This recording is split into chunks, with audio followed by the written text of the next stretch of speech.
श्री स्वामी समर्थ। मी मोहिनी विजय निंबाळकर तुमचं माझ्या यूट्यूब चॅनलमध्ये खूप खूप स्वागत आहे।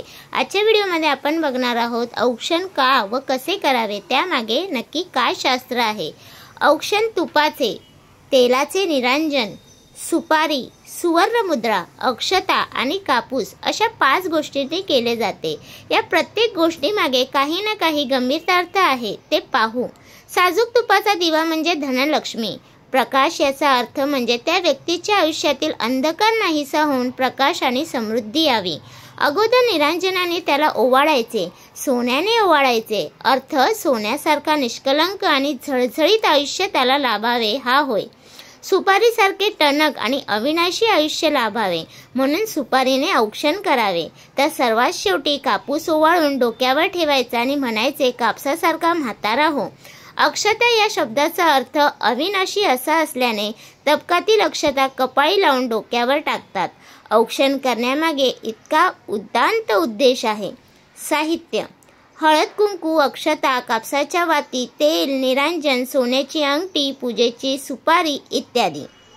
साहित्याचे तबकातील रचना: अंगठी आणि सुपारी हे प्रत्यक्ष कार्य करणाऱ्या शिवाचे पुरुष तत्वाचे प्रतीक म्हणून आपल्या उजव्या बाजूला ठेवावे।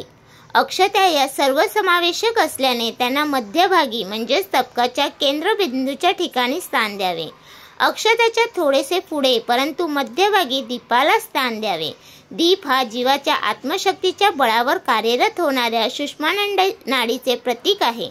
हळद कुंकुवाच्या माध्यमातून आदिशक्तीचे तर अंगठी आणि सुपारी यांच्या माध्यमातून शिवाची जोड मिळाल्याने देवतत्वांकडून येणाऱ्या आशीर्वादात्मक लहरी अक्षतांकडून जीवाकडे संक्रमित होण्यास सहाय्य झाल्याने दीपाच्या माध्यमातून कार्यरत झालेल्या सुषुम्ना नाडीमुळे जीवांना हाती घेतलेले कार्य देवतेच्या कृपेने सफल होते।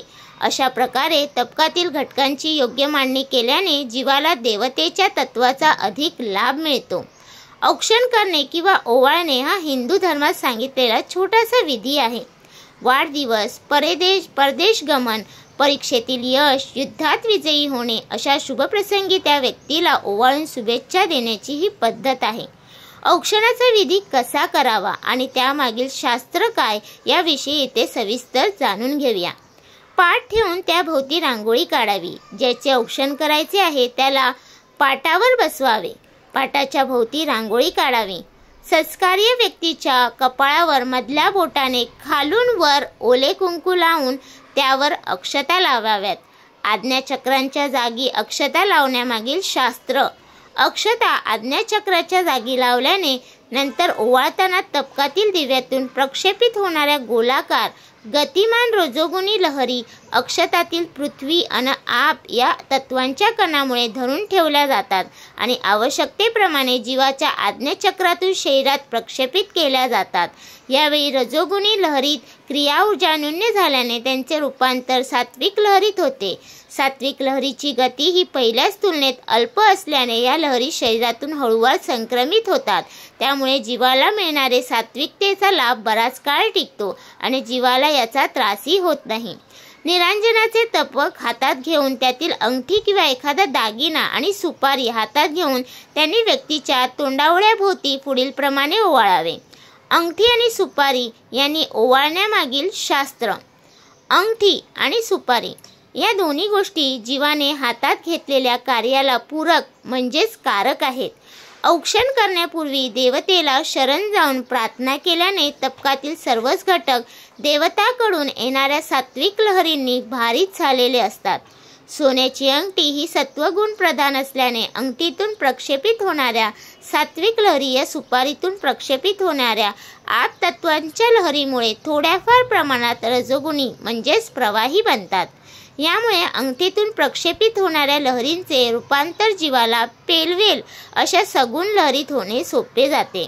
यामुळे जीवाला त्याच्या क्षमते एवढे देवतेचे तत्व मिळण्यास सहाय्य होते। प्रथम व्यक्तीच्या आज्ञाचक्राच्या ठिकाणी एकाच वेळी अंगठी आणि सुपारी यांचा स्पर्श करावा। अंगठी आणि सुपारी यांना व्यक्तीच्या उजव्या खांद्यापासून घड्याळाच्या काट्याच्या दिशेने ओवाळण्यास प्रारंभ करून डाव्या खांद्यापर्यंत यावे। मग असेच उलट दिशेने ओवाळून उजव्या खांद्यापर्यंत यावे। असे 3दा करावे। प्रत्येक वेळी अंगठी आणि सुपारी यांचा स्पर्श तबकाला करावा. अंगठी आणि सुपारी यांचा तबकाला स्पर्श करण्यामागील शास्त्र. औक्षण करताना जीवाच्या ईश्वराप्रती असलेल्या भावामुळे ब्रह्मांडातील सात्विक लहरी कार्यरत होतात आणि हातात धरलेल्या सोन्याच्या अंगठीकडे आकर्षिल्या जातात. अंगठीने ओवाळताना अंगठीकडून प्रक्षेपित होणाऱ्या सात्विक लहरीचे रूपांतर रजोलहरीमध्ये होते आणि या लहरीचे दुसऱ्या जीवाच्या सभोवती संरक्षक कवच निर्माण होते. त्यानंतर सात्विक लहरींनी भारीत अंगठी ताम्हणाला टेकवली असता तिच्यातील लहरी तांब्याच्या ताम्हणात आकर्षिल्या जातात. ताम्हणातून या लहरी औक्षण करणाऱ्या जीवाच्या शरीरात त्याच्या हाताद्वारे संक्रमित केल्या जातात. त्यामुळे औक्षण करणाऱ्या औक्षण करून घेणाऱ्या अशा दोन्ही जीवांना सात्विक लहरीचा लाभ मिळतो. तर तुम्हाला हा माझा व्हिडिओ कसा वाटला प्लीज कमेंट करून नक्की सांगा. व्हिडिओ आवडला असेल तर लाईक करा, कमेंट करा आणि शेअर करायला विसरू नका. आणि तुम्ही अजूनपर्यंत आपल्या चॅनलला सबस्क्राईब केलं नसेल तर प्लीज जाऊन चॅनलला नक्की सबस्क्राईब करा, कारण आपल्या चॅनलवरती तुम्हाला आध्यात्मिक माहिती आणि स्वामी महाराजांचे व्हिडिओ बघायला भेटतात. तर भेटूया उद्या एका नवीन व्हिडिओसोबत. श्री स्वामी समर्थ.